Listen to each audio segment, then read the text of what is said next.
Welcome to this Zentangle Quickie. I can't seem to get that straight. Welcome to this Zentangle Quickie. My name is Heather Hartwick Gladden. I'm a certified Zentangle teacher. And today we're going to take a look at the Tangle banners from Elaine Benfatto, also known as Urbanspinner. And, well, as far as I can see on Flickr, that is her handle there. All right, this is another one that I've been eyeballing this, and when we did our Tangle Time session yesterday, yesterday we're thinking, okay, no wait, this is going out tonight, really. So on I should just say the day on Wednesday. Let me show it here. I did the Tangle ruffles here on the edge, and that garnered some attention, and we've done that tangle before. If you search my YouTube channel, you will find it. It's RUFFLZ. I think, I can't remember if it's one F or two, but you'll find it. This is similar, and I've seen this one, and I'm like, oh, I wanted to find like the right time to play with it, and so I guess apparently today is it. All right, so it's similar. We're not going around something, and that there's some extra steps on this one, on the ruffles one. All right, so I'm just gonna start. This is a neat fill-in tangle. I was trying to think of some other cool uses for it, but so I'm just gonna start here. It's a bunch of S shapes, and let me just start with the first one. We'll just do it kind of small here. Now the trick with this and with that ruffles is that your S shapes, they're kind of backwards S's, aren't they? It doesn't matter. A big squiggle is that you have to have this overlap like that, or if you're looking at it this way, because you need to be able to do this next step. So that is on the outer edge, and I'm going to just do the inside first. So on this left side, so on the outside of this curve, what we're going to do is just, find a place to come straight-ish. It doesn't have to be straight. But we're just going to draw a straight line down to whatever the next line, or mine happens to be the end of the tile. So, and that's just kind of the rule. And then we're going to do the flip side. So the outer side of those curves, and we're going to start right on it and come down and stop when you come to a line. Like that. Is that not amazing or what? And there are some other, let's see, Zenplosion, and I know that's by CZT Danny O'Brien, and she does a bunch of other variations on that, and it's kind of the similar idea. You have to know where to put that line and where to stop it to get the cool effect. Now this one, she just keeps going. So you could, and me, I'm trying not to think about it too much.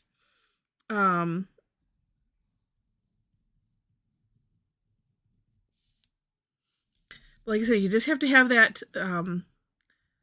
that overlap. I can't think. I feel like there should be a better way to describe that. I can't think of what that is. Oh, let's just start here. Like that. Okay, then, and it's the same thing. I think this is a really neat concept, having it be like this, like a fill-in. Or it's like not really a maze, but it's or a forest of ribbons, on their side, something. I don't know, but I just think it's really, really cool. And even here, just because there is that overhang, and maybe that's a good. Well, I don't know. I don't know if that's a better way to describe it, because I've done this in the ruffles, and it seems like just focusing on that out. Oh, we're going to go all the way down there. On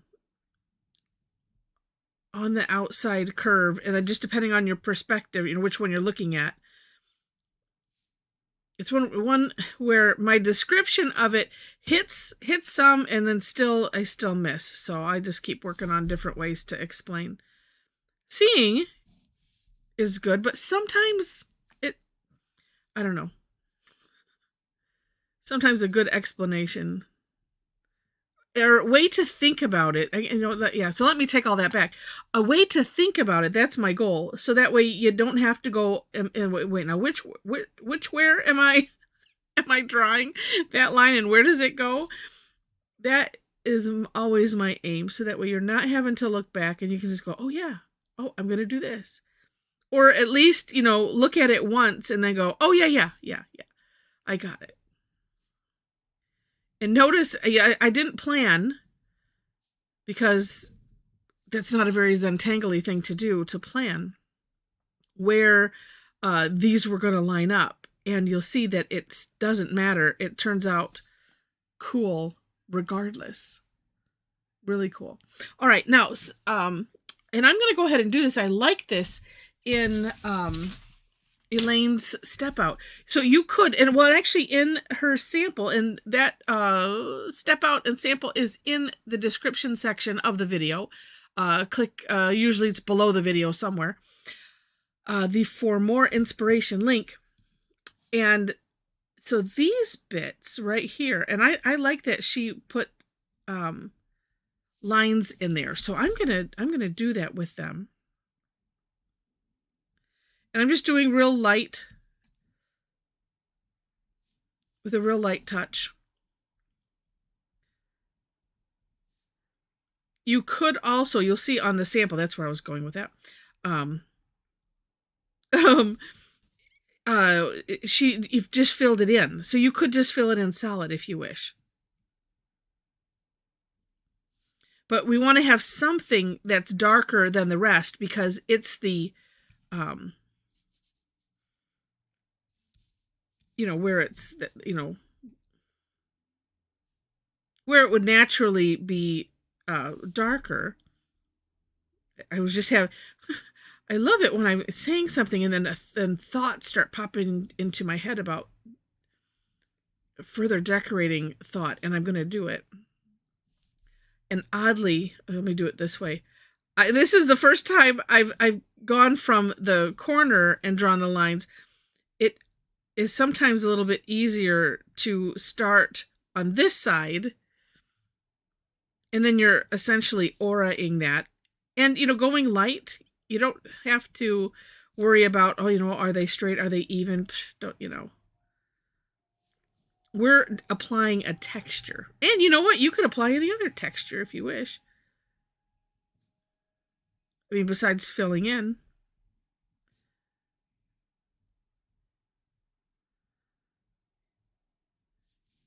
That you will notice mine are neither straight or even. Sometimes they don't even touch both sides. Oh, and let's darken that line. It's kind of right going off the page.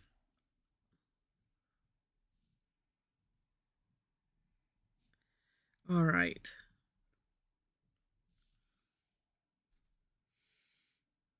I'm just going to do this on one, because I think it's a neat idea. Because we've seen this, we, if you follow a lot of tangles, might have seen this before. And I'm just going to do the top edge. Let me think about it. Yeah. Okay, we'll see if it works. And that is, I'm just going to aura the top. But I'm just going to do like that. Like this. Let's see if it creates the effect I was hoping for. And this I'm doing more deliberate, which is nice, because then it doesn't look like I'm like it's tied into the lines that we just did that are essentially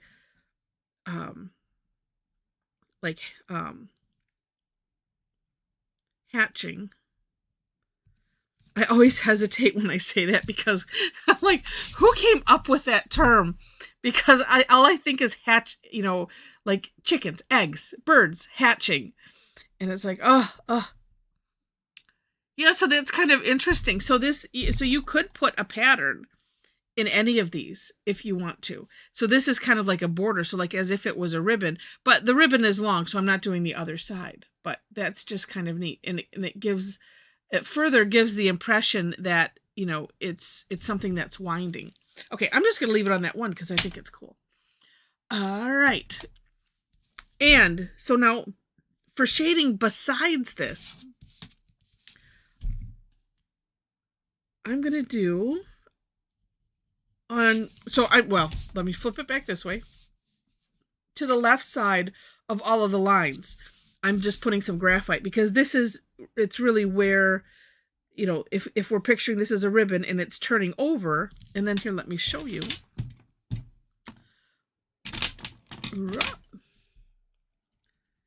And then I'm using the tortillon on it, and then I'm bringing it up and over where where the turnaround, that's what I'm going to call it, I guess, is.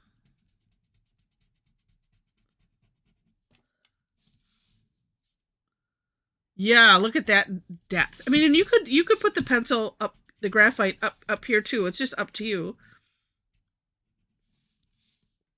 I'm just kind of liking it a little bit lighter up there. Oops. Except I'm going to put some there.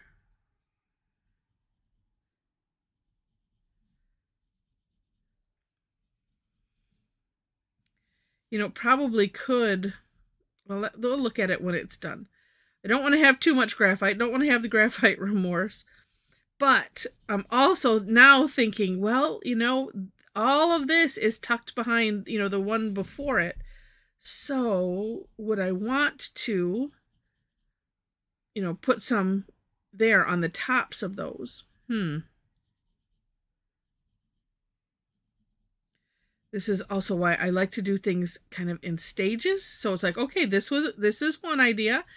Let's finish it, and then we'll see what it looks like and how we want to continue.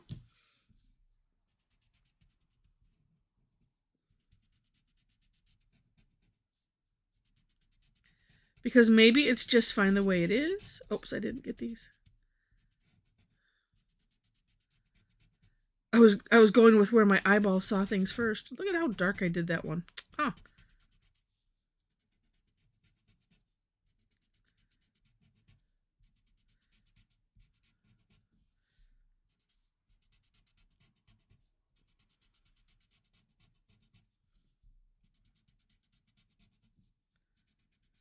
All right. Some of them that, you know, like these that are a little bit, I have a little bit more space. I was thinking, well, maybe I should put a little graphite, but I can always go back afterwards and pick up some graphite from the other places and just spread it around.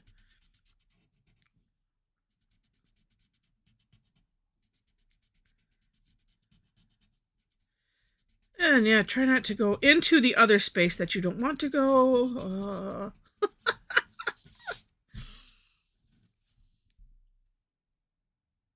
Yeah, it's interesting.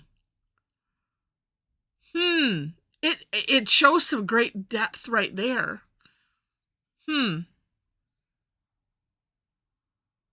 Well, I will leave that to you to decide. You can play with that. I'm kind of liking it. I'm kind of liking it as it is, I think. Really neat. Well, I hope that you've enjoyed this. I don't know. I'm having...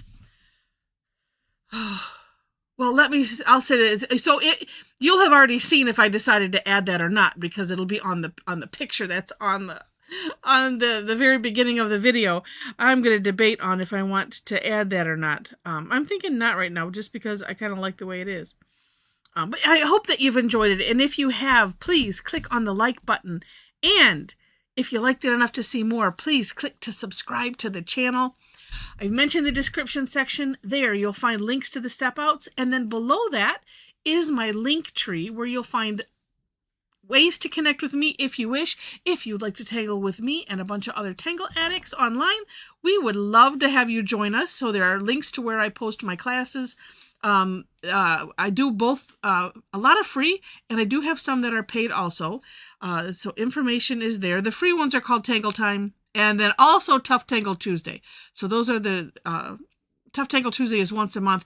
Tangle Time is every Thursday, unless there's a schedule issue, and then I try to reschedule it on a different day in the same week, because, as I like to say, we need to have our fix, and we must. So, anyway, a lot of information there. If you just a quick other highlight, if you happen to be on Facebook, and would like to hang out with a bunch of Tangle addicts, we have a private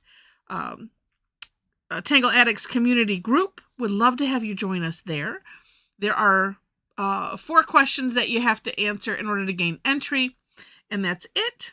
And, well, that's it for the most part. I might have to add another one, because just a lot of the reasons that people do that is just to make sure we're getting real people, and not bots, and not people that are, just trying to, I don't know, sell stuff. I don't know what they do, but anyway, I want to have people that are there because they want to be there, and they want to,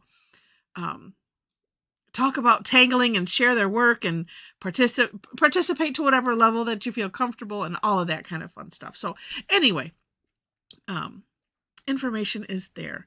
All right, so I think that's it. So with that, thank you so much for watching, and I wish you happy tangling.